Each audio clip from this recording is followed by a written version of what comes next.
2026 সাল আসা মানে আমাদের জীবনের আর একটা বছর কমে যাওয়া। কিন্তু আমরা ভয় না পেয়ে কি করছি?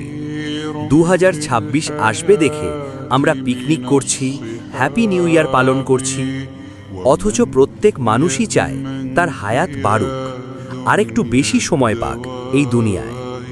আজ আমি আপনাদের সাথে এমন একটা দোয়া আর হাদিস শেয়ার করব, যেটা পড়লে আল্লাহ হায়াতে বরকত দান করেন। আমরা সবাই জানি জীবন কতটা অনিশ্চিত।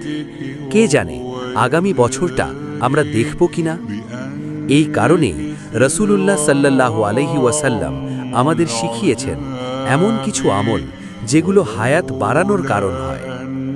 তিনি সাল্লাল্লাহু আলাইহি ওয়াসাল্লাম বলেছেন, যে ব্যক্তি চায় তার রিজিক বৃদ্ধি পাক এবং তার হায়াত দীর্ঘ হোক, সে যেন আত্মীয়তার সম্পর্ক বজায় রাখে।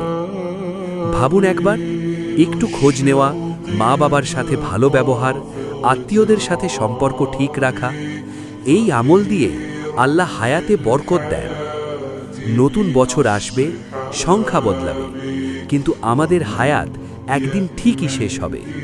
তাই আজ থেকেই সিদ্ধান্ত নিন, এই দোয়া পড়বেন, আত্মীয়তার সম্পর্ক ঠিক রাখবেন, আর আল্লাহর পথে চলার চেষ্টা করবেন।